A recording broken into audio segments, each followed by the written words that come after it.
హృదయానికి సంగీతం ఆహ్లాదం, ఇంటికి అంబికా దర్బార్ ధూపం శుభప్రదం. అమ్మను మర్చిపోలేము, అంబికాను మర్చిపోలేము.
ఎంటీవీ తెలుగు ఛానల్కి స్వాగతం. ఈరోజు మనం ఏలూరు ఆశ్రమ hospital plastic surgeon doctor Vijayalakshmi గారితో ఉన్నాం. ఈరోజు మేడం గారిని అడిగి ప్లాస్టిక్ సర్జరీ అంటే ఏమిటి, దాని వివరాలన్నీ తెలుసుకుందాం. మేడం నమస్తే అండి. మేడం, ప్లాస్టిక్ సర్జరీ డే అంటే ఏంటి, అసలు దాని వివరాల గురించి ఒకసారి తెలియచేయండి. అందరికీ నమస్కారం అండి. ప్లాస్టిక్ సర్జరీ డే జూలై 15న ప్రతి సంవత్సరం జరుగుతుందండి.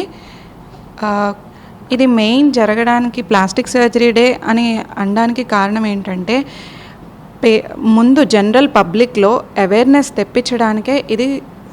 సెలబ్రేషన్ అన్నది కాదు, జస్ట్ అవేర్నెస్ తెప్పించడానికి మొత్తం ఇండియాలో వరల్డ్లో ఉన్న ప్లాస్టిక్ సర్జన్స్ అందరూ కలిపి ఆ రోజు పేషెంట్స్ ఎవరైతే కొంతమంది ప్లాస్టిక్ సర్జన్స్ ఫ్రీగా చేయడం, అంటే బయట ప్రైవేట్ ప్రాక్టీస్ అలా చేసేవాళ్ళు, గవర్నమెంట్లో అయితే రకరకాలుగా ప్రోగ్రామ్స్ అంటే గ్రహణం వరే సర్జరీస్, అలాగే కాకుండా లెప్రసీ పేషెంట్లకి అవసరమైన సర్జరీస్ చేయడం, ఇలా రకరకాలుగా జరుపుతూ ఉంటారు.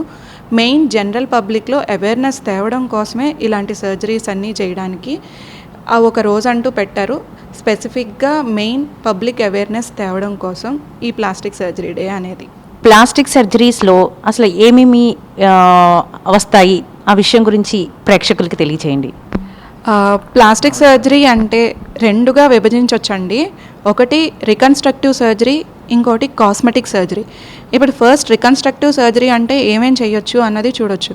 రికన్స్ట్రక్టివ్ సర్జరీ అంటే పుట్టుకతో ఉన్న లోపాలను సరిచేయడం, ఇంకోటి ట్రామా కేసెస్ అంటే యాక్సిడెంట్లు అయ్యి అలా వచ్చిన వాళ్ళకి సరిచేయడం, లేకపోతే ఫంక్షనల్గా వాళ్ళని ప్రాపర్గా చేయడం, ఇంకా బర్న్స్ కేసెస్, ఇవన్నీ కరెక్ట్గా చేసుకుంటూ మనం చేయడాన్ని రికన్స్ట్రక్టివ్ సర్జరీ అంటాం. At the same time cosmetic surgery అంటే మనకున్న దాన్ని మెరుగుపరుచుకోవడం, మనకు ఆల్రెడీ ఉన్న పార్ట్స్ని మెరుగుపరుచుకొని వాటిని ఇంకా బాగా చేయడం ద్వారా చూడ్డానికి అందంగా కనిపించడానికి చేసుకునేవి కాస్మెటిక్ సర్జరీస్. రికన్స్ట్రక్టివ్ సర్జరీస్ ఏమో మెయిన్ ప్లాస్టిక్ సర్జన్ కన్సర్న్ ప్రజలకి అందుబాటులో రికన్స్ట్రక్షన్ ఎవరెవరు చేస్తారు అన్నది తెలుసుకోవాలి. మేడం, ఇంకొక విషయం, పుట్టుకతోనే చాలా మంది చాలా అవయవాల లోపాలతో పుడుతూ ఉంటారు కదా, వాళ్ళకు కూడా మీ ప్లాస్టిక్ సర్జరీలో సరిచేయడం కుదురుతుందా? పుట్టుకతో ఉన్న లోపాలు మోస్ట్లీ సరిచేసేది ప్లాస్టిక్ సర్జన్స్ అండి. పైన కనిపించే వరకు, అంటే గుండె అలాంటివి తీసేయండి. మెయిన్ మనకి మొహం దగ్గర నుంచి మొదలు పెడితే ఫస్ట్ మనకి కనిపించేది మొహంలో ముక్కు లోపాలు, ముక్కు లోపల తొర్రి ఉండడం, అది ఇన్ఫ్యాక్ట్ గ్రహణం మొర్రతో పాటు ఉంటుంది. సో అలాంటి కేసెస్ అంటే గ్రహణం మొర్ర, పెదవి చీలిక ఉండడం, అంగట్లో చీలిక ఉండడం, ముక్కు దగ్గర చీలిక ఉండడం, ఒక్కొక్కసారి కొంతమంది పిల్లల్లో కనుబొమ్మల దగ్గర కూడా చీలిక ఉంటుంది. ఇవన్నీ ప్లాస్టిక్ సర్జనే సరిచేస్తారండి. వాటన్నిటికీ గవర్నమెంట్ కూడా సర్జరీస్ చేయడానికి ఆరోగ్యశ్రీ అని కల్పిస్తుంది. వాటన్నిటికీ ఆరోగ్యశ్రీ వర్తిస్తుంది. అట్ ద సేమ్ టైం చెవుల్లో రకాలు ఉంటాయి. చెవు లేకపోవడం, ఉన్న చెవులు పెద్దగా ఉండడం, లేకపోతే డొప్ప చెవులు అంటారు, డొప్ప చెవులు కరెక్షన్ చేయడం, ఇవన్నీ కూడా ప్లాస్టిక్ సర్జన్స్ చేస్తారండి. నెక్స్ట్ కమింగ్ టు బాడీలో ఇంకెక్కడన్నా అవయవ లోపాలు అంటే బ్రెస్ట్, కొంతమంది పిల్లలు చెస్ట్ దగ్గర మజిల్స్ లేకుండా పుట్టడం, లేకపోతే బ్రెస్ట్లో డిఫరెంట్ ఎనామలీస్తో పుట్టడం, ఇవన్నీ కూడా ప్లాస్టిక్ సర్జన్స్ చేసేవే. ఇంకా చేతుల్లో కూడా తేడాలు ఉంటాయి. కొంతమందికి మనకి బొటనవేలు ఉంటుంది కదా, బొటనవేలు లేకుండా కూడా పుట్టే పిల్లలు ఉంటారు. వాళ్ళలో పాలిసైజేషన్ అంటారు, కొన్ని ప్రొసీజర్స్ చేస్తారు. ఈ పక్కన చూపుడు వేలుని బొటనవేలుగా మార్చే పద్ధతి. ఎందుకంటే మనం ఏది పట్టుకోవాలన్నా బొటనవేలుతోనే మనం పట్టుకోగలుగుతాం. బొటనవేలు లేకుండా ఏ పని చేయలేం. మనకున్న ఈ 4 వేళ్లతో మనం ఏది పట్టుకోలేం, పక్కన ఈ బొటనవేలు కాకుండా. సో ఈ చూపుడు వేలుని బొటనవేలుగా మార్చే పద్ధతి ఒకటి ఉంటుంది, దాన్నే పాలిసైజేషన్ అంటారు. లేకపోతే ఈ బొటనవేలు ప్లేస్లోనే కాల్లో 2వ వేలు తీసి బొటనవేలు లాగా కూడా చేయొచ్చు.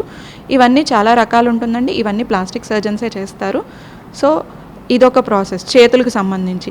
ఇంకా కొన్ని చేతులు ఎముకలు సరిగ్గా లేకుండా పుట్టడం, ఇవన్నీ కూడా ఒక రకాలు ఉంటాయి. కాళ్ళలో ఎముకల దగ్గర చూసుకుంటే ఆర్థోపెడిక్ సర్జన్ అంటే కాళ్ళు మెలికలు తిరిగి ఉండడం, అవి ఎముక ద్వారా అయితే వాళ్ళు కరెక్ట్ చేస్తారు. ఇంకా వేళ్ళకి సంబంధించి వేళ్ళు అతుక్కుపోయి పుట్టడం, చేతి వేళ్ళు కానీ కాళ్ళ వేళ్ళు కానీ అతుక్కుపోవడం ఉంటే అవన్నీ ప్లాస్టిక్ సర్జన్ చేస్తారు. అవన్నీ కూడా ఆరోగ్యశ్రీలోనూ వస్తాయి, పేమెంట్లోనూ, ఇన్సూరెన్స్లోనూ, అన్నిటిలోనూ కవర్ అవుతాయి.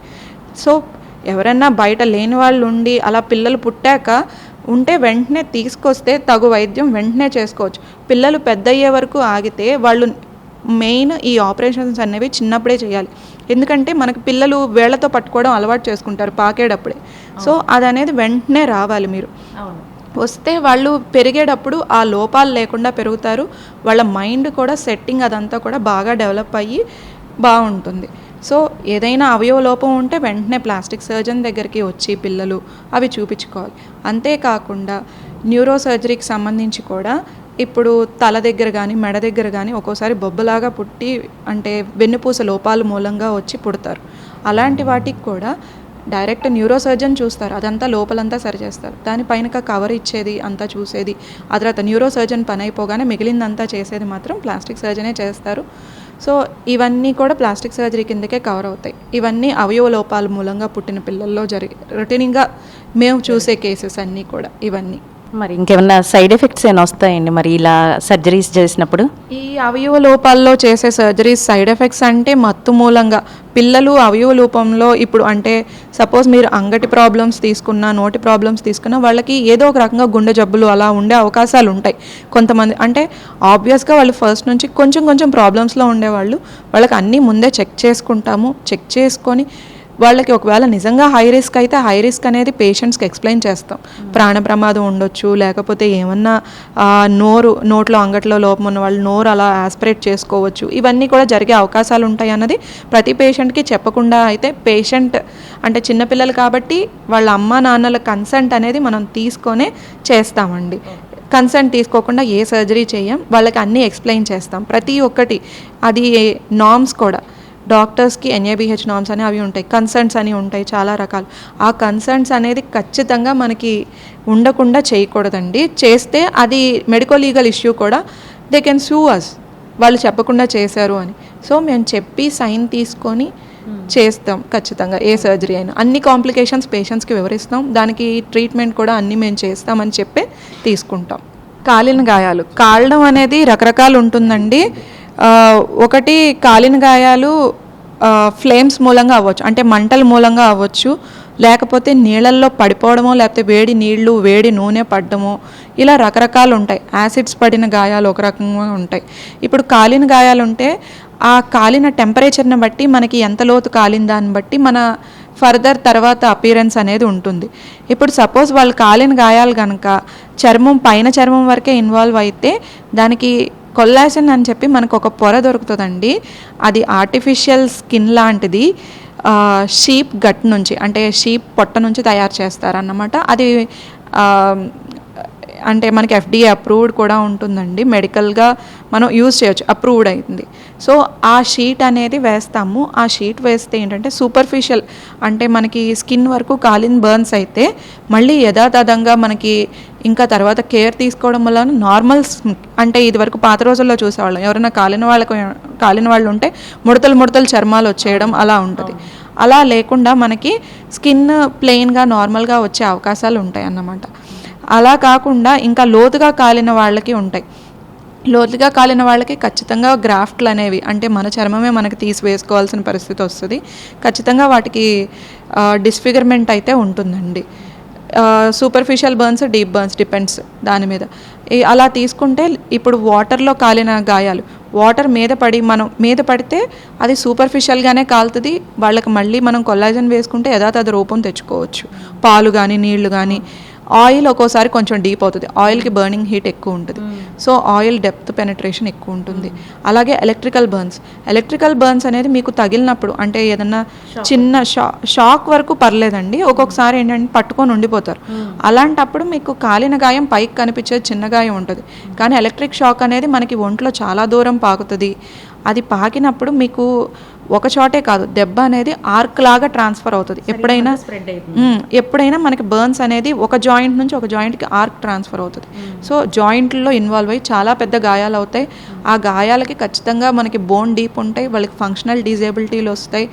అవన్నీ కూడా మనం చేయాలంటే వాటికి కండలు వేసుకోవాల్సి వస్తుంది, కొంచెం డిస్ఫిగర్మెంట్ ఉంటుంది. They have to accept it, వాళ్ళు ఫంక్షనల్గా చూసుకోవాలి. ఇంకా ఏంటంటే ఒక్కొక్కసారి అసలు చెయ్యి మొత్తం కాలిపోతాయి అన్నమాట. కాలిపోయి మమ్మిఫై అంటే అక్కడికక్కడే మీకు నల్లగా, ఇంకా అది మనం ఏం చేయలేం వాటిని. ఇంకా అవి వాళ్ళ ప్రాణం నిలబెట్టాలి అంటే మెయిన్ ఆ చెయ్యి ఇన్ఫెక్ట్ అయిపోకూడదు అంటే అక్కడ వరకు తీసేసుకోవాల్సి వస్తుంది. అలా చాలా కేసెస్ ఉంటాయండి. ఒక్కోసారి ఇన్ఫాక్ట్ మొత్తం 4 limbs కూడా ఇన్వాల్వ్ అయ్యి, అంటే ఏం లేదు, జస్ట్ ఒక కర్ర పట్టుకొని హై వోల్టేజ్ కరెంట్ పట్టుకున్నారంటే వాళ్ళు ఆ కరెంట్ అనేది ఆ కర్రలోంచి చేతుల్లోంచి పాకి కాళ్ళలోంచి కిందకి దిగుద్ది. చేతులు పట్టుకున్న 2 చేతులు పట్టుకున్న 2 కాళ్ళు పోతాయి. అలా పోయి మిగిలిన వాళ్ళు కూడా చాలామందిని చూసామండి మా ప్రాక్టీస్లో. అలా ఇంకా తర్వాత ఇంకేంటంటే వాళ్ళ ప్రాణం నిలబడాలంటే మెయిన్ ఆ చేతులు కాళ్ళు తీసేసి ఇంకా తర్వాత వాళ్ళు బర్న్స్లో ది వర్స్ట్ బర్న్స్ అంటే యాసిడ్ బర్న్స్, ఎలక్ట్రికల్ బర్న్స్ అయితే ఇంకా మీకు మోస్ట్లీ ఫుల్ అవయవాలు పోతాయి. ఇంకా కొన్ని చోట్ల అయితే అసలు ఆన్ స్పాట్ ప్రాణాలు కూడా పోతాయి. మరి ఇప్పుడు మీరు బర్న్స్ అయినా ఇంజూర్స్ అయినా ప్లాస్టిక్ సర్జరీ చేసినప్పుడు వాళ్ళ శరీరంలో ఖండన కానివ్వండి ఇంకో అవయవాల నుంచి తీసుకొచ్చి పెడతాన్నారు. సో వాళ్ళది అది అడ్జస్ట్ కానప్పుడు కానీ లేదు వేరే వాళ్ళ దగ్గర నుంచి తీసుకురావాలనుకున్నప్పుడు అది ఎంతవరకు సక్సెస్ అవుతుంది, అది ఎంతవరకు దాని వివరాలు తెలియచేయండి. మెయిన్ ఫస్ట్ ఏంటంటే స్కిన్ వరకు పోతే అండి మన బాడీలో స్కిన్నే వాడుకోవడానికే మ్యాక్సిమం ట్రై చేస్తాం. కానీ కొన్ని కేసెస్ ఉంటాయి అంటే 80% బర్న్స్, 90% బర్న్స్, వాళ్ళకి ఏంటంటే మొత్తం చర్మం కాలిపోయి ఉంటారు. అలాంటి వాళ్ళకి స్కిన్ కవర్ చేయాలి. మనం స్కిన్ కవర్ చేయాలి అంటే గనక వేరే వాళ్ళ అంటే ఎవరు పక్కన వాళ్ళు ఇవ్వలేరు. కాకపోతే మనకి ఇప్పుడు కొత్తగా ఏంటంటే స్కిన్ బ్యాంక్స్ అని ఉన్నాయి. ఆల్మోస్ట్ అన్ని మెట్రోపాలిటన్ సిటీస్లో స్కిన్ బ్యాంక్స్ ఉన్నాయి. లైక్ హైదరాబాద్, ముంబై, కోయంబత్తూర్, ఢిల్లీ ఇలాంటి వాటిలో స్కిన్ బ్యాంక్స్ అని ఉంటాయి. వాళ్ళు ఏంటంటే చనిపోయిన వాళ్ళు వితిన్ 6 hours చనిపోయిన వాళ్ళ స్కిన్ తీసి దాచిపెడతారన్నమాట, స్టోర్ చేస్తారు. మీరు స్కిన్ని అలా స్టోర్ చేస్తే ఆల్మోస్ట్ ఇయర్స్ స్టోర్ చేయొచ్చు అన్నమాట. వాక్-ఇన్ స్కిన్ బ్యాంక్స్, మనం లోపలికి నడిచి మనకి కావాల్సిన స్కిన్ తీసుకొని అంటే వాళ్ళు స్టోర్ చేస్తారు ఆ స్కిన్ మొత్తాన్ని. ఆ స్కిన్ తెచ్చి ఈ బర్న్ అయిన కేసెస్కి మనం టెంపరీ కవర్ కింద ఇవ్వాలి. ఎందుకంటే టెంపరీ మీకు అలా ఏం కాదు, అసలు స్కిన్ అంటేనే మీకు టెంపరీగానే వేయగలుగుతాం. మీరు పర్మనెంట్గా స్కిన్ కవర్ కావాలి అంటే ఏంటంటే మనం దేనికైనా ట్రాన్స్ప్లాంట్ అంటే జస్ట్ వేరే వాళ్ళు తీసుకొచ్చి మనం పెట్టుకుంటున్నాం. ప్లస్ దట్టు మనం బ్లడ్ సప్లై అయ్యేమేమో స్కిన్ దానంతటా అది బ్లడ్ సప్లై గ్రో చేసుకోవాలి అంటే అది మన బాడీ డిఫెన్స్ మెకానిజంకి ఎదురు తిరుగుతుంది. ఎప్పుడైనా మన బాడీ సపోజ్ మనకి ఏదైనా ఇన్ఫెక్షన్ వచ్చింది అనుకోండి, దానికి మన బాడీ ఫైట్ చేస్తుంది, దాని మూలంగా ఫీవర్స్ వస్తాయి. ఆ ఫైటింగ్ని మనం తగ్గించడానికి యాంటీ ఇన్ఫ్లమేషన్స్ లాగా పారాసెటమాల్ ఇవన్నీ వాడతాం. So at the same time మన బాడీ మీద స్కిన్ వేసినప్పుడు కూడా మన బాడీ దాన్ని రిజెక్ట్ చేస్తుంది. అలా ఎలా అంటే కిడ్నీ ట్రాన్స్ప్లాంట్లో రిజెక్ట్ అయింది అంటారు, స్టెరాయిడ్స్ ఇస్తారు అవన్నీ. అట్ ద సేమ్ టైం మన బాడీ కూడా స్కిన్ని రిజెక్ట్ చేస్తుంది. మీకు కొన్ని రోజులు అయ్యాక ఆ స్కిన్ మన బాడీ ఉంచుకోదు, ఖచ్చితంగా ఇచ్చేస్తుంది. అలా అని మనం స్టెరాయిడ్స్ అవన్నీ ఆల్రెడీ ఇన్ఫెక్షన్స్ ఉన్న పేషెంట్స్కి మనం స్టెరాయిడ్స్ ఇస్తే ఇన్ఫెక్షన్స్ ఎక్కువ అవుతాయి. ఎప్పుడైనా స్టెరాయిడ్స్ అనేవి 2-edged sword అండి. అది మనకి బాడీలో ఎంత మేలు చేస్తుందో మనం ఎక్కువగా వాడితే ఇన్ఫెక్షన్స్ కూడా అంత తొందరగా క్యాచ్ చేస్తాం. మన బాడీ డిఫెన్స్ మెకానిజంని సప్రెస్ చేస్తాయి స్టెరాయిడ్స్. సో ఆబ్వియస్గా ఇన్ఫెక్షన్స్కి ఎక్కువ ఎక్స్పోజ్ అవుతారు. మనం అంటే హెచ్చు తగ్గుల్లో చూసుకుంటే, మన లాభాల్లో చూసుకుంటే, లాభ నష్టాల్లో చూసుకుంటే స్కిన్కి అంత మనం వాడాల్సిన అవసరం లేదు. మన బాడీలోనే నెమ్మదిగా మానితే ఆ స్కిన్ని మనం వేసుకోవచ్చు. 80% అంటే సూపర్ఫిషియల్. ఇప్పుడు 80%లో కూడా కొంతమందికి వేరే చోట్ల సూపర్ఫిషియల్ బర్న్స్ ఉంటాయి. మనం ఫస్ట్లో ఈ టెంపరీ కవర్ వాడుకొని తర్వాత ఏంటంటే ఎక్కడైతే హీల్ అయిందో ఆ హీల్ అయింది ఏరియాల్లోంచి స్కిన్ తీసి హీల్ అవ్వని ఏరియాస్లో వేస్తాం. సో వాళ్ళు అలాగా టైంని మనం తీసుకోవచ్చు అన్నమాట. అదొకటి ప్రొసీజర్ చూసుకోవచ్చు. ప్లాస్టిక్ సర్జరీ, కాస్మెటిక్ సర్జరీ వేరా? ప్లాస్టిక్ సర్జరీకి కాస్మెటిక్ సర్జరీ కూడా వస్తుందా? నేను ఫస్టే చెప్పాను కదండి, ప్లాస్టిక్ సర్జరీ అంటే రెండండి, reconstructive surgery, cosmetic surgery. Plastic సర్జరీలో ఒక పార్ట్ కాస్మెటిక్ సర్జరీ. ఫస్ట్ అంతా రికన్స్ట్రక్షన్కి ప్రియారిటీ, తర్వాత కాస్మెటిక్ సర్జరీ. కాస్మెటిక్ సర్జరీ అనేది కావాలని మన బాడీలో మార్పుని తెచ్చుకోవడానికి, ఉన్న బాడీని మెరుగుపరుచుకునే surgeries cosmetic surgery. Cosmetic surgeries రకరకాలు ఉంటాయండి. అందులో కూడా అది మనకి అవసరం అనుకొని చేయించుకునే కొన్ని కాస్మెటిక్ సర్జరీస్ ఉంటాయి. Like rhinoplasty, breast reduction in breast, gynaecomastia ఇలాగా. ఇంకా మగవాళ్ళలో తీసుకుంటే కొంతమంది మగవాళ్ళకి ఆడవాళ్ళకి పెరిగినట్టు ఛాతీ పెరగడం, దాన్ని గైనకోమాస్టియా అంటారు. ఇలాంటి కొన్ని కండిషన్స్ ఉంటాయి, అవి నీడెడ్ కాస్మెటిక్ సర్జరీ. ఇంకొకటి ఏంటంటే ఇప్పుడు అందం మెరుగుపరుచుకోవడం కోసం, బయటికి మనం బాగా కనిపించడం కోసం చేసుకునే కాస్మెటిక్ సర్జరీస్. ఇలా 2 రకాలు ఉంటాయండి. ఇప్పుడు వాటి క్రైటీరియా కిందకు వస్తే మనం బ్రెస్ట్ రిడక్షన్ చేసేవి ఏంటంటే ఛాతీ ఎక్కువ ఉన్న వాళ్ళకి బ్రెస్ట్ రిడక్షన్ చేస్తామండి. బ్రెస్ట్ ఆగ్మెంటేషన్ అంటే ఛాతీ లేని వాళ్ళకి, లేకపోతే కొంతమంది ఉండి పెట్టించుకోవాలనుకున్న వాళ్ళకి బ్రెస్ట్ ఆగ్మెంటేషన్ చేస్తాం. దానికి రకరకాలు ఉంటాయండి. ఇంకా ఏంటంటే పొట్ట పెరిగిపోయింది, పొట్ట ఎక్కువ ఉంది, పొట్టలో కొవ్వు ఉంది, ఇలాంటి వాళ్ళకి లైపోసక్షన్, టమ్మీ టక్, ఇలా 2 రకాలు ఉంటాయండి. ఇంకా కళ్ళ కింద బ్యాగ్స్, క్యారీ బ్యాగ్స్ అని అందరూ అంటూ ఉంటారు కదా, అవి టియర్ బ్యాగ్స్ అండి. అవన్నీ తీయడం, కనుబొమ్మలు ఎక్కువైపోయి కళ్ళ మీదకు పడిపోతూ ఉంటాయి ముసలితనం వచ్చే కొద్దీ, అలాంటి వాళ్ళకి అక్కడ స్కిన్ చేస్తామండి. అది ఇవన్నీ కూడా వాటి బ్లెఫరోప్లాస్టీ అంటారు. ఇవన్నీ కూడా కాస్మెటిక్ సర్జరీ కిందకి వస్తాయండి. మేడం, మరి ఇవి కాస్మెటిక్ సర్జరీస్కి ఆరోగ్యశ్రీ కానీ అవి ఏమైనా వర్తిస్తాయా, ఇన్సూరెన్స్ కానీ? కాస్మెటిక్ సర్జరీ అనేది ప్యూర్లీ మనం ఇష్టపడి చేయించుకునేది. ఇందులో ఆల్మోస్ట్ ఇన్సూరెన్స్ కానీ ఆరోగ్యశ్రీలు కానీ రావు, ఎందుకంటే మన ఇష్ట ప్రకారం చేసుకునేది. ఎప్పుడైనా మనకి ఇన్సూరెన్స్ కానీ ఆరోగ్యశ్రీలు కానీ ఇవన్నీ వచ్చేవి దేనికంటే మనకి నీడెడ్, మనం చేయించుకోలేకపోతున్నాము అన్న వాటికి ఇవ్వడం కోసం ఇస్తారు. సో కానీ ఇలాంటి వాటిల్లో కూడా కొన్ని కండిషన్స్ ఉన్నాయండి. అలాంటి వాటికి ఆరోగ్యశ్రీలు, ఇన్సూరెన్స్లు వచ్చే కేసెస్ ఉంటాయండి. ఏమేంటంటే అవి ఛాతీ పెరిగిపోయింది, అది మగవాళ్ళలో కావచ్చు, ఆడవాళ్ళలో కావచ్చు. ఆడవాళ్ళలో తీసుకుంటే ఛాతీ బాగా ఎక్కువైపోయి నొప్పి వస్తాయి, భుజాల నొప్పులు రావడం, వాళ్ళు 10 మందిలోకి వెళ్ళాలంటే కొంచెం సిగ్గుగా ఫీల్ అవ్వడం, ఇలాంటి వాటికి ఇన్సూరెన్స్లు కవర్ అవుతాయి, ఆరోగ్యశ్రీలు వస్తాయి.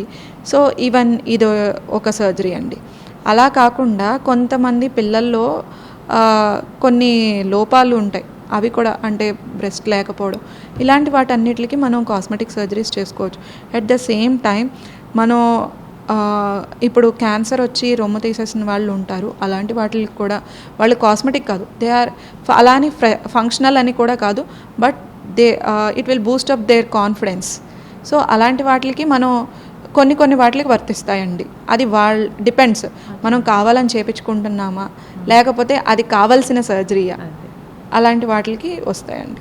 మేడం, మరి ఇప్పుడు చెప్పారు బ్రెస్ట్ క్యాన్సర్ వచ్చినప్పుడు మీరు దానికి కూడా అవకాశం ఉందన్నారు. సో వాళ్ళు ఆల్రెడీ చాలా మెడిసిన్స్ వాడుతూ ఉంటారు. మరి ఇది చేస్తే ఆల్రెడీ ఏదో డయాబెటిక్ తోటో బీపీ ఆస్తమా ఇలాంటి ఇబ్బందులతో ఇబ్బంది పడుతుంటారు. ఇది చేయటం వల్ల వాళ్ళకి ఏమన్నా సైడ్ ఎఫెక్ట్స్ ఏమైనా వస్తాయా? అవసరం అనుకున్న అంటే బ్యూటీ ఫీల్డ్లో ఉన్న వాళ్ళు ఉంటారు, సో వాళ్ళకి అవసరం అవుతుంది. అలాంటి వాళ్ళకి మీరు ఎలా సలహా ఇస్తారు? బ్రెస్ట్ క్యాన్సర్ వస్తే అది డెత్ కాదండి. మీరు దాని బ్రెస్ట్ క్యాన్సర్ వచ్చింది అని చాలామంది బాధపడతారు. పాత రోజుల్లో అయితే బ్రెస్ట్ క్యాన్సర్ వచ్చింది, బ్రెస్ట్ తీసేయాలి అలా అనుకుంటారు. ఇప్పుడు అలాంటిది ఏమీ లేదండి. బ్రెస్ట్ క్యాన్సర్ స్టేజ్ని బట్టి ఉంటుంది. ఆల్మోస్ట్ అన్ని స్టేజెస్లోనూ కీమోథెరపీ ఇచ్చి దాన్ని డౌన్ గ్రేడ్ చేసి ఎంతవరకు పోయిందో అంతవరకు బ్రెస్ట్ను మాత్రమే తీస్తారు. ఆ బ్రెస్ట్ని తీసిన బ్రెస్ట్ను కూడా మళ్ళీ సేమ్ ఎలా అంటే ఆల్మోస్ట్ కొంచెం పక్క దాంతో కంపేర్ చేస్తే మినిమల్ తేడాతో మనం సేమ్ అలాగే తయారు చేసుకోవచ్చండి బ్రెస్ట్ అనేది.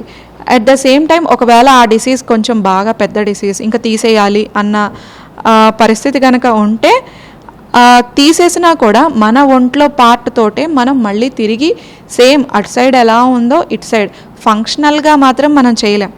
పూర్తిగా బ్రెస్ట్ తీసేస్తే బ్రెస్ట్ ఫంక్షన్ పాలివ్వడం, ఆ ఫంక్షనల్గా మాత్రం మనం చేయలేం. బట్ సిమిలర్ యథాతథ రూపాన్ని తెచ్చుకోవచ్చు మన బాడీలో పార్ట్స్నే యూస్ చేసుకొని. దాన్ని రకరకాల ఫ్లాప్స్ అంటారు, అవి వేసి మళ్ళీ మనం సేమ్ బ్రెస్ట్ అనేది మన బాడీలో ఒక వేలు కాలు పోతేనే మనం బాధపడతాం. వేలు చిన్న చిటికెన వేలు పోతుంది, చిన్న చిటికెన వేలులో పార్ట్ పోతుందంటేనే చాలామంది వేలు పట్టుకొని వచ్చి మా వేలు అంటించండి అని తీసుకొచ్చే వాళ్ళు ఉంటారు. అలాంటిది ఫీమేల్స్లో ఏముంది క్యాన్సర్ వచ్చి తీపిచ్చేసుకోండి అని మామూలుగా అనేవాళ్ళు అంటారు. బట్ అలా కాదండి. ఏదైనా పోయిన వాళ్ళకి తెలుస్తుంది ఆ బాధ. అది జస్ట్ ఏదో కనిపించే పర్పస్ అనే కాదండి, మన బాడీలో పార్ట్ మనం మిస్ అవుతున్నాం అంటే ఆ బాధ పడే వాళ్ళకి తెలుస్తుంది తప్ప చుట్టూ ఉన్న వాళ్ళకి క్యాన్సర్ వచ్చింది ఉంది కదా తీపిచ్చేసుకోండి ఇంక మళ్ళీ రాదు అలా ఏం లేదండి. క్యాన్సర్ రావడం అన్నది ఉంటే కనుక ఆ బ్రెస్ట్లోనే కాదండి ఆపోజిట్ బ్రెస్ట్లో కూడా వస్తుంది. దాన్ని తీపిచ్చేసుకోవాలని ఎక్కడా లేదండి. ఉన్నదాన్ని మనం ఉంచుకొని దాన్ని మెరుగుపరుచుకోవచ్చు, కీమోస్ తీసుకోవచ్చు. ఇప్పుడు చాలా డెవలప్ అయింది సైన్స్ అనేది. ఎప్పుడు బ్రెస్ట్ క్యాన్సర్ వస్తే అది వాళ్ళు తీపించుకోవాలని ఎక్కడా లేదండి. ఒకవేళ తీసేసినా వాళ్ళ బాడీలో పార్ట్తో మనం మళ్ళీ తయారు చేసుకోవచ్చు. సో ఎవరు కంగారు పడక్కర్లేదు. మంచి మెసేజ్ ఇచ్చారు మేడం. చాలామందికి ఇవాళ రేపు ఆ ఇబ్బందితో చాలామంది బాధపడుతున్నారు. సో మీరు ఇచ్చిన మెసేజ్ అందరూ తీసుకుంటారు. మేడం, ఇంకొక విషయం, కొత్తగా పెళ్ళైన ఆడపిల్లలు మదర్ అవుతారు, తర్వాత డెలివరీ అవుతారు. సో డెలివరీ అయిపోయిన వెంటనే వాళ్ళు చాలా అనీజీతో ఫీల్ అయిపోతారు. అంటే అది తప్పు కాదు, అది ఏంటంటే అంతకుముందున్న అందరు నాకు లేదే, పొట్ట సాగిపోవటం కానివ్వండి, ఇట్లాంటి కొన్ని జరుగుతాయి కదా. అది కూడా మీరు మీ ప్లాస్టిక్ సర్జరీలో కానీ కాస్మెటిక్ సర్జరీస్లో కానీ అది వరకు అమ్మాయిలాగా మీరు చేయగలరా? కంప్లీట్ అది వరకు అమ్మతనం అనేది ఒక వరం అండి. చాలా మటుకు అది అందమే. అలా కాకుండా కొంతమంది అంటే బాగా లావ్ అయ్యి సన్నబడ్డాక చర్మం సాగిపోవడం, ఇలాంటి వాటికి మనకు కావాలి అనుకుంటే అవన్నీ కూడా చెయ్యొచ్చు. దాన్ని మామీ మేకోవర్ అంటారండి. మనం ఎలాగంటే ఇప్పుడు సపోజ్ బ్రెస్ట్ రొమ్ములు ఉన్నాయి, అవి సాగిపోయినట్టు అయిపోతాయి, దానికి మాస్టోపెక్సీ అని ఉంటుందండి.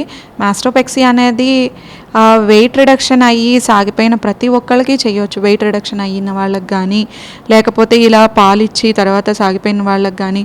ఒక్కొక్కళ్ళు ఏంటంటే వాళ్ళలో పాలిచ్చాక కూడా రొమ్ములు బాగా పెరిగిపోయి మెయిన్ ఆ పెయిన్ సాగిపోతున్నట్టు కిందకి అలా పెయిన్ వచ్చి చాలామంది వచ్చేవాళ్ళు ఉంటారు. వాళ్ళందరికీ ఐదర్ బ్రెస్ట్ రిడక్షన్ కానీ మాస్టోపెక్సీ అంటే మళ్ళీ బ్రెస్ట్ని యథాతథంగా ఆ లూజ్నెస్ అంతా తగ్గించడం కానీ చేయొచ్చండి. అలాగే అబ్డోమెన్ బాగా సాగిపోయి ఏలాడడం, లేకపోతే పొట్ట పెరిగిపోయి, అంటే మనకి పిల్లలు పుట్టినప్పుడు పొట్ట సాగి మన పొట్టలో ఉన్న మజిల్స్ అన్నీ కూడా సాగిపోతాయండి. సాగిపోవడం వలన అదంతా ఏదో బాణపొట్టలాగా తయారవుతుంది ఆడవాళ్ళలో. అలాంటి వాళ్ళకి మళ్ళీ తిరిగి టైట్నెస్ తెప్పించవచ్చు, అవన్నీ సర్జరీ చేయొచ్చు, అబ్డామినోప్లాస్టీ. ఈ మామీ మేకోవర్ కింద breast reduction, tummy tuck, mastopexy, ఇంకా బ్రేకియోప్లాస్టీ, చేతులు లావుగా ఉన్న చేతుల్ని లైపోసక్షన్ చేసి కానీ, లేకపోతే చర్మం తీసి కానీ సన్నగా చేయొచ్చు. అన్ని బాడీలో ఉన్న ప్రతి పార్టు వాళ్ళు కావాలన్నది చేసుకోవచ్చండి. పేషెంట్ అడిగే దాన్ని బట్టి మనం ఇప్పుడు మన దగ్గర ఈ చుట్టుపక్కలే ఆల్మోస్ట్ అన్ని ప్రొసీజర్స్ అవుతున్నాయండి. దానికోసం ఎక్కడెక్కడో విదేశాలు వెళ్ళి చేయించుకోవాలి అలా ఏం లేదండి. బాణపొట్లు ఇవన్నీ కూడా మనం కరెక్ట్ చేయొచ్చండి. ఐదర్ మేల్స్ కానీ ఫీమేల్స్ కానీ ఎవరైనా కూడా. మేల్స్లో ఇప్పుడు సపోజ్ పెద్ద పొట్ట ఉంది, అది మాకు బాగా ఇబ్బందిగా ఉంది, చాలామంది ఎక్సర్సైజులు డైటింగ్లు చేస్తారు, అప్పుడు పొట్ట సాగిపోయినట్టు అయిపోతుంది. అలాంటి వాళ్ళకి ఇంకా మనం టమ్మీ టక్ అంటారు. టమ్మీ టక్ కానీ అంటే లూజ్ అయిపోయిన స్కిన్ మళ్ళీ పర్ఫెక్ట్గా మళ్ళీ వాళ్ళు యాబ్స్ కూడా క్రియేట్ చేస్తూ చేయొచ్చండి. అది టమ్మీ టక్ ప్రొసీజర్తో అవుతుంది. అలా కాకుండా లైపోసక్షన్ ఉంటుందండి.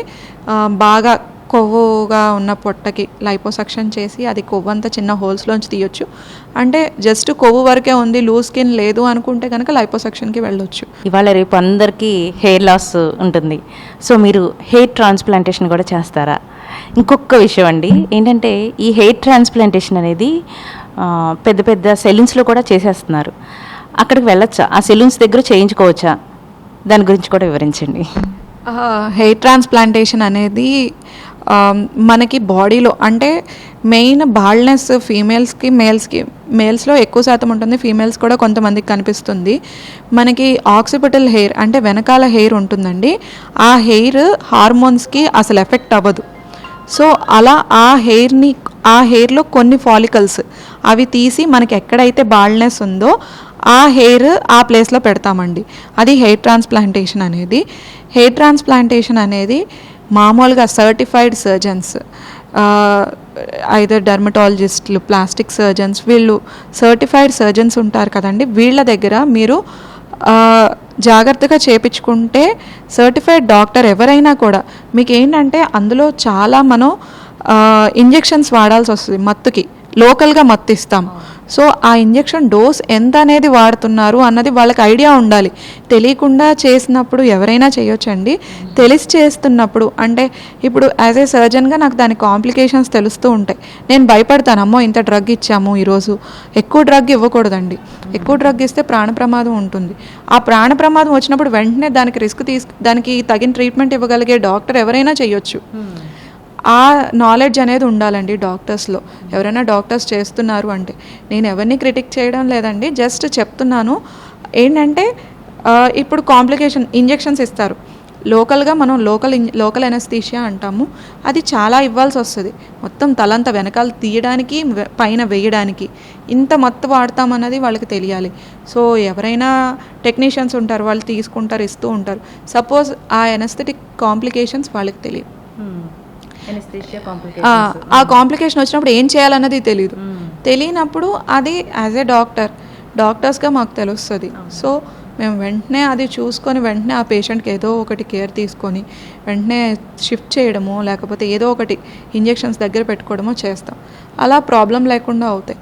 అలా కాకుండా ఎలా పడితే అలా చేసాము అంటే ఖచ్చితంగా మనం పేపర్లో చదువుతూ ఉంటాము, అక్కడ ఇక్కడ చేశారు, ఇలా అయ్యింది, అలా అయ్యింది, డెత్ అయ్యింది.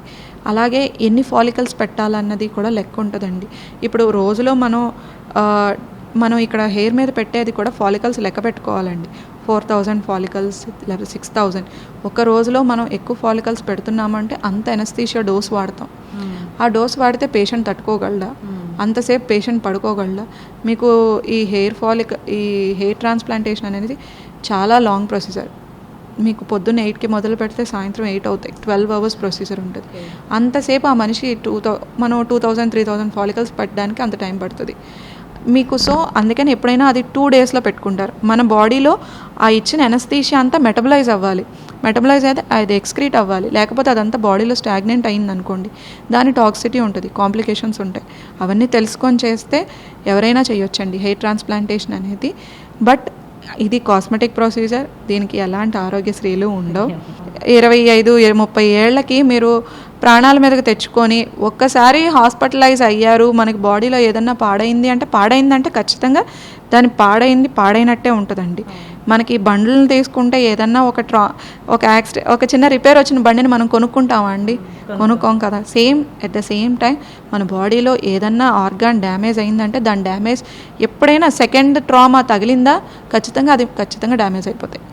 అందుకనే ఎప్పుడైనా మనం చేసేటప్పుడు మనం ఒక డాక్టర్ దగ్గరికి వెళ్తున్నాము అంటే ఆ డాక్టర్ ఆ పని చేయడానికి సర్టిఫైడా కాదా, సర్టిఫైడా కాదా, ఏ డాక్టర్ ఏది చేస్తారు అన్నది జనరల్ పబ్లిక్ తెలుసుకోవడానికే ఈ అవేర్నెస్ ప్రోగ్రామ్స్ అవన్నీ కూడా అండి. ఖచ్చితంగా మనం ఏం చేస్తున్నారు, ఈ డాక్టర్ ఇది చెయ్యొచ్చా, ఇది చేసే డాక్టర్ దగ్గరికి మనం వెళ్తున్నామా అన్నది మనం ఈ హెయిర్ ట్రాన్స్ప్లాంటేషన్ అనే కాదండి, ఏ సర్జరీ అయినా డాక్టర్ ఈ సర్జరీ చెయ్యాలి. ఈ రోజుల్లో మన మీడియా చాలా డెవలప్ అయింది. సో ఖచ్చితంగా మీడియాలో ఏ డాక్టర్ చేస్తున్నాడు అన్నది ఒక వీడియో కాదు, 2 వీడియోలు కాదు, చూడమనండి.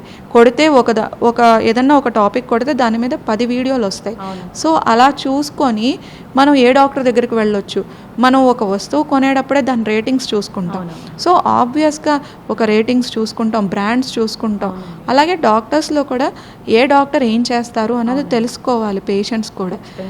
ఈ రోజుల్లో స్మార్ట్ ఫోన్ లేని వాళ్ళు ఉండరు, సో ఆబ్వియస్గా నెట్ లేని వాళ్ళు ఉండరు. వాళ్ళందరూ చూసుకొని మనం దానికి తగ్గట్టు బ్రాండ్, అలాగే డాక్టర్ బ్రాంచ్ రేటింగ్ సర్టిఫైడా కాదా అలా చూసుకొని వెళ్తే ఏ ప్రాబ్లమ్స్ ఉండవండి. కాంప్లికేషన్స్ అనేవి ఎవరి చేతిలోనూ మనం తీయలేం. బట్ ఆ కాంప్లికేషన్స్ వచ్చినప్పుడు డాక్టర్ ఎలా రియాక్ట్ అవ్వగలరు, ఆ డాక్టర్ తెలుసు. ఆ కాంప్లికేషన్స్ వచ్చినాయి, ఇప్పుడు అన్ని కాంప్లికేషన్స్ వచ్చినాయి. డాక్టర్స్లో కాంప్లికేషన్స్ రాకుండా ఎప్పుడూ ఉండవండి.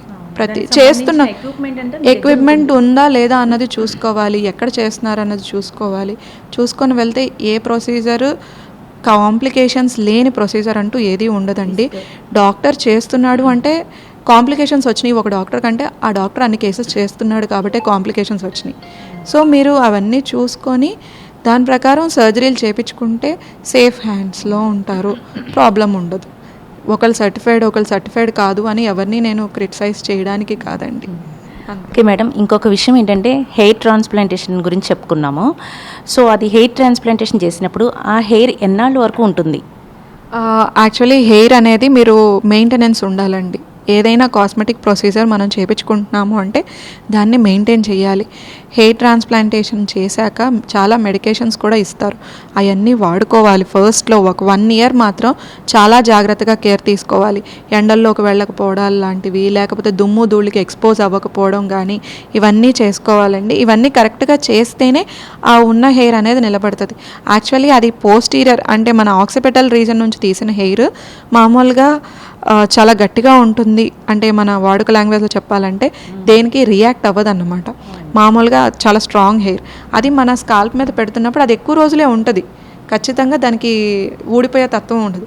కానీ మనం మెయింటెనెన్స్ సరిగ్గా లేకపోతే ఖచ్చితంగా ఊడిపోద్ది, ఏ హెయిర్ అయినా ఊడుతుంది. మేడం, మరి ఆశ్రమంలో కాస్మెటిక్ సర్జరీస్ చేస్తారా, ఏమేం చేస్తారు? ఇంకొక విషయం ఏంటంటే మేడం, నోస్ కరెక్షన్స్ చేసుకోవాలనుకుంటారు, లిప్ కరెక్షన్ చేసుకోవాలనుకుంటారు, ఫర్ హెడ్, చిన్ను ఇలాంటి కరెక్షన్స్ చేసుకోవాలనుకున్నప్పుడు వాళ్ళు వచ్చి మిమ్మల్ని ఈ షేప్లో కావాలని అడుగుతారా, లేదు మీరే ఇది బాగుంటుందని మీరు చెప్తారా, ఎలా కస్టమైజ్ చేస్తారు? ఇక్కడ ఆశ్రమంలో కాస్మెటిక్ సర్జరీస్ అనేవి జరుగుతున్నాయండి. బ్రెస్ట్ రిడక్షన్ లాంటివి, అంటే పూర్ పేషెంట్స్ ఉంటారు కదండి, వాళ్ళు చాలామంది బాధపడుతున్న వాళ్ళు ఇది బయట చేయించుకోవాలి అంటే వాళ్ళు చేయించుకోలేక ఇబ్బంది పడి ఇలా అంటే మనం ఇలా మౌత్ ప్రోపగాండాలోనే వచ్చిన కేసెస్ ఉన్నాయండి. అలా మనం బ్రెస్ట్ రిడక్షన్ చేస్తున్నాము, గైనకోమాస్టియా చేస్తున్నాము, ఆల్మోస్ట్ అంటే రైనోప్లాస్టీలు, లిప్ రిడక్షన్స్. కాకపోతే నేను చెప్పిన పైన వాటికి మాత్రం ఆరోగ్యశ్రీలో వర్తిస్తున్నాయి, అవి చేయగలుగుతున్నాము. ఇంకా రైనోప్లాస్టీలు ఇలాంటివి అయితే అది పేషెంట్ ఇష్టపడి చేయించుకునే వాటికి మనం ఆరోగ్యశ్రీ అవి ఏముండవు కాబట్టి అవి కూడా జరుగుతున్నాయి, చేస్తున్నాం కూడా. లిప్ రిడక్షన్స్ అంటే లిప్ పెద్దగా అయిపోయి లేకపోతే లిప్ చిన్నగా ఉండి వాళ్ళు ఫిల్లింగ్స్ అంటారు, ఫిల్లర్స్ అని చెప్పి ఐదర్ మన బాడీ ఫ్యాట్ కానీ లేకపోతే ఫిల్లర్స్ అని వేరే దొరుకుతాయండి ఇంజెక్షన్స్, అవి కానీ చేపించుకొని వచ్చేవాళ్ళు కూడా ఉన్నారండి. లైపోసక్షన్ ఇన్స్ట్రుమెంట్స్ అవన్నీ కూడా ఉన్నాయి, లైపోసక్షన్ జరుగుతుంది. ఈవెన్ గైనకోమాస్టియా సర్జరీ వాటన్నిటికి కూడా లైపోసక్షన్ యూజ్ చేస్తున్నాం. చిన్న కన్నంలోంచి చేస్తాము, ఫ్యాట్ అంతా తీసేస్తాము. మగవాళ్ళకి ఎక్కడ అంటే మనకి మచ్చ కనిపించకుండా, సపోజ్ ఇప్పుడు మగవాళ్ళు అసలు బాధపడేదే వాళ్ళు ఇలా పెరిగిపోయింది, రొమ్ములు పెరిగినాయి అని వచ్చిన వాళ్ళకి మనం మచ్చ చేయకూడదు కదండి. సో వాళ్ళు బయట తిరిగినప్పుడు అది ఇబ్బంది పడకూడదు. అలాంటి వాళ్ళకి అసలు చిన్న కన్నంలోంచి ఆ ఫ్యాట్ అంతా తీసేసి మళ్ళీ మేల్స్కి ఎలా అయితే ఫ్లాట్ చెస్ట్ లాగా ఉంటుందో అలా చేయొచ్చు. అదంతా జరుగుతుందండి ఇక్కడ. లైపోసక్షన్, ఇంకా అబ్డామినల్ లైపోసక్షన్ అవన్నీ కూడా ఫ్యూచర్లో చేస్తాము. ప్రస్తుతానికైతే చేయలేదు. అవన్నీ కూడా ఇక్కడ జరుగుతాయి. ప్రాబ్లం లేదండి, సేఫ్ హ్యాండ్స్లోనే ఉంటుంది అవన్నీ కూడా. ఇన్ఫ్యాక్ట్ లైపోసక్షన్ కాంప్లికేషన్స్ అందరూ వినుంటారు, అవన్నీ కొంచెం ప్రాబ్లమాటిక్ అవుతాయి అది ఇది అని. లైపోసక్షన్ కాంప్లికేషన్స్ అవుతాయి అంటే ఖచ్చితంగా కాంప్లికేషన్స్ లేని సర్జరీ ఉండదు. అవి ఇమీడియట్గా చూసుకొని వాటికి వెంటనే మనం తీసుకుంటామండి. లైపోసక్షన్లో కూడా పార్ట్స్ ఉంటాయి, ఎందులో కాంప్లికేషన్స్ వస్తాయి అన్నది అవి అవాయిడ్ చేసి మ్యాక్సిమం ఏ డాక్టర్ అయినా ప్రాణాల మీదకి తేవాలి అని చెయ్యరు కదండి. ప్రాణాల మీదకి వచ్చే సర్జరీస్ ఏమన్నా ఉంటాయి అంటే మేము పేషెంట్కి ముందే చెప్తామండి. చెప్పి ఈ వీటితో మీకు ప్రాణ ప్రమాదం ఉంటుంది అని పేషెంట్కి ముందే ఎక్స్ప్లెయిన్ చేస్తాము. ఇన్ కేస్ ఏమన్నా ప్రాబ్లం అయితే అది ట్యాకిల్ చేయడానికి కూడా మనకి ఎప్పుడూ వెనకాల సపోర్ట్ ఉంటుందండి, అన్ని డిపార్ట్మెంట్ సపోర్ట్ ఉంటుంది. కాబట్టి ఇప్పుడు దాకా అయితే మాకు అలా అంత పెద్ద కాంప్లికేషన్స్ అయితే మేమేం చూడలేదు. ప్రాణ ప్రమాదం వరకు వచ్చేవన్నీ జాగ్రత్తగా ముందే ఎక్స్ప్లెయిన్ చేసాం. ఇప్పుడు దాకా ఇక్కడ ఆశ్రమంలో మనం పెద్ద కేసెస్ అంటే ఆల్మోస్ట్ మేము ఇంతకుముందు న్యూరోవాస్కులర్ అనామలీస్ ఉండేవండి. అంటే పెద్దవి న్యూరోఫైబ్రోమాస్ అని ఉంటాయండి. బ్లడ్ లాస్ స్కాల్ప్లో అనమాట, చాలా బ్లడ్ లాస్ ఉంటుంది. ఆన్ టేబుల్ డెత్ రిస్క్ కూడా మనం పేషెంట్కి ఎక్స్ప్లెయిన్ చేసి పేషెంట్ ఏంటంటే ఆ బాధను భరించలేరు. అలా వచ్చేవాళ్ళు ఉంటే మాకు దీనికంటే చావడం నయమని వచ్చిన వాళ్ళకు కూడా మనం జాగ్రత్తగా ఖచ్చితంగా మేము ప్రాణాలు తీయాలని చెయ్యం కదా, సో కేర్ అనేది చూసుకుంటాం. ఎనస్థీషియా వాళ్ళు కానీ మేము కానీ జాగ్రత్తగా చూసుకొని బ్లడ్ అన్ని దగ్గర పెట్టుకొని చేసిన సర్జరీస్ ఉన్నాయండి. అవి కానీ రకరకాల రక్తనాళాలకు సంబంధించిన సర్జరీస్ కూడా ఉంటాయండి. అవన్నీ రక్తం ఎక్కువ పోతాయి. రక్తం పోతుందంటే ఏముంది అనుకోవచ్చు, కానీ రక్తం మన ఒంట్లో ఉన్న బ్లడ్ మొత్తం డ్రైన్ అయిపోతే అలా డెత్ అయిపోతారు. సో ఆన్ టేబుల్ అవన్నీ కూడా మనం జాగ్రత్తగా చూసుకొనే చేస్తామండి. ఏ కేసు అయినా కాంప్లికేషన్స్ రావాలి అని మనం ఎక్స్పెక్ట్ చెయ్యం. వచ్చిన కాంప్లికేషన్స్ మనం డీల్ చేసి చూసుకుంటాం. బెరియాట్రిక్ సర్జరీస్ ఇవాళ రేపు చాలామంది ఒబిసిటీతో బాధపడిన వాళ్ళు బెరియాట్రిక్కి వెళ్తున్నారు. వాళ్ళు ఎంతవరకు సక్సెస్ అవుతున్నారు? దాని డైట్ కంట్రోల్లో ఉండాలి, లేకపోతే మళ్ళీ నార్మల్ స్టేజ్కి వచ్చేస్తున్నారు. దానికి మీరు ఎలా సలహా సూచనలు ఇస్తారు? బెరియాట్రిక్ సర్జరీ అంటే అండి వెయిట్ రిడక్షన్ కోసం వాడే సర్జరీ అండి. సర్జరీస్ అయితే అవి అలా కాకుండా డైట్తో అంటే దాంట్లో కూడా డిఫరెంట్ గ్రేడ్స్ ఉంటాయి, ఒబెసిటీ గ్రేడ్స్ ఉంటాయి కదండి. ఆ ఒబెసిటీ గ్రేడ్స్ని బట్టి డైట్ కంట్రోల్ మూలంగా తగ్గుతుందా లేకపోతే సర్జరీస్కి వెళ్ళాలా? బెరియాట్రిక్ సర్జరీ అంటే కాస్మెటిక్ సర్జరీ అని కాదండి. బెరియాట్రిక్ సర్జరీ ఒక సర్టిఫైడ్ సర్జన్స్, గ్యాస్ట్రోఎంట్రాలజిస్టులు, జనరల్ సర్జన్స్ వీళ్ళు చేస్తారండి. ఎలాగంటే మీకు మన ఆహారం కంట్రోల్ చేయడానికి తినడంలో కంట్రోల్ చేస్తారన్నమాట. అంటే కడుపు నిండిపోయింది అనిపించేటట్టు ఎర్లీ సెటైటీ రావడం కోసం చేసే సర్జరీస్ అండి. అందులో రకరకాలు ఉంటాయండి, గ్యాస్ట్రిక్ బ్యాండింగ్ అని చెప్పి ఇంకా పెద్ద సర్జరీస్ అవన్నీ చేపించుకొని అలా ఆటోమేటిక్గా ఏంటంటే మనం తినడం తగ్గితే, అంటే తినడం కంట్రోల్ లేని వాళ్ళ కోసం చేసే సర్జరీస్ అవి. తినడం కంట్రోల్ లేదు అని మనం ఎవరిని నిందించలేము. ఎట్ ద సేమ్ టైం కావాలి అనుకుంటారు కొంతమంది, మనం తిండి కంట్రోల్ చేసుకోలేకపోతున్నాము, కంట్రోల్ చేసినా తగ్గడం లేదు అనుకునే వాళ్ళ కోసం ఈ సర్జరీస్ ఉంటాయి. జస్ట్ సింపుల్ గ్యాస్ట్రిక్ బ్యాండింగ్ అని చెప్పి మన పొట్టకి చిన్న థ్రెడ్ లాంటిది, ఒక రబ్బర్ బ్యాండ్ లాంటిది వేస్తారు. దాని మూలంగా పొట్ట సగం కృషించిపోవడం అంటారు. పైన పొట్ట తొందరగా ఎర్లీ సెటైటీ వచ్చి కొంచెంగా తింటారు. అలా వెయిట్ రెడ్యూస్ అవుతారు. వెయిట్ రెడ్యూస్ అయ్యాక వాళ్ళకి సాగింగ్ స్కిన్కి అప్పుడు కాస్మెటిక్ సర్జరీ ఉపయోగపడుతుంది. అంతే తప్ప ముందు బెరియాట్రిక్ సర్జరీ అనేది టోటల్లీ డైట్ కంట్రోల్ చేయలేక, లేకపోతే డైట్ కంట్రోల్ చేసినా వెయిట్ తగ్గలేము అనుకున్న వాళ్ళకి వాడేది. It is totally different from cosmetic liposuction or tummy tuck. మీ అమూల్యమైన సమయాన్ని మాకు వెచ్చించి మా ఎంటీవీ ప్రేక్షకులకి అన్ని వివరాలు, చక్కగా సలహాలు, సూచనలు చాలా సవివరంగా వివరించారు. Thank you very much madam. MTV Telugu ఛానల్ని please like, share and subscribe. Thank you. GV mall Ashadham KG sale. సౌందర్యం కేజీలలో, సంబరం టన్నుల్లో. కేజీలో సూరత్ చీరలు, కేజీ చీరలు 150 రూపాయల నుండి ప్రత్యేక కౌంటర్లలో. KG sale. మహిళలకు crazy sale. Fancy, high fancy, పట్టు సారీస్ సరికొత్త స్టాకుపై margin free sale. Ladies wear, kids, boys and girls వస్త్రాలపై 1+1, 1+2 ఆఫర్స్. మెన్స్ వేర్ పై 1+1, 1+2 and more combo offers. Suitings and shirtings, handlooms పై special discounts. GV mall, Vijay Vihar centre, RR Pet, Eluru. తింటే Alankar sweets తినాలి, తినిపిస్తే Alankar sweets and bakers items మాత్రమే తినిపించాలి. ప్రతి సందర్భం తీయని వేడుకతో ప్రారంభం.